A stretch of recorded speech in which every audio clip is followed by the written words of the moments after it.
Did you know?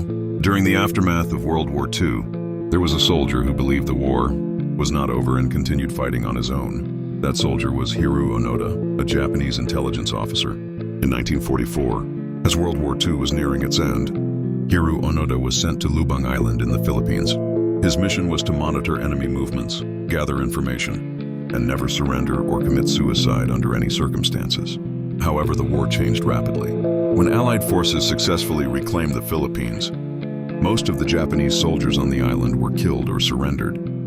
But Onoda, Kazuka, and Akatsu remained, hiding in the forest and continuing to fight in a war that had actually ended. In August 1945, after Japan declared its surrender to the United States, leaflets explaining that the war had ended were dropped from airplanes, but they dismissed it as enemy propaganda.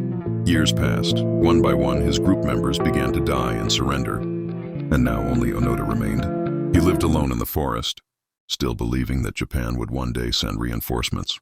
Until 1974, a young Japanese man named Norio Suzuki went into the forest to find Onoda. Suzuki found him in the forest and tried to convince Onoda that the war was over. However, Onoda refused to believe him.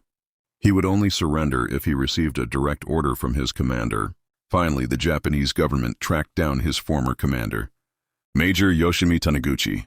Taniguchi was brought to Lubang Island and officially ordered Onoda to lay down his weapons. On March 9, 1974, after surviving for 29 years in the forest, Hiro Onoda finally emerged from his hiding place and surrendered his weapons to the Philippine government. Hiro Onoda passed away in 2014, but his story remains one of the most extraordinary stories in the history of war.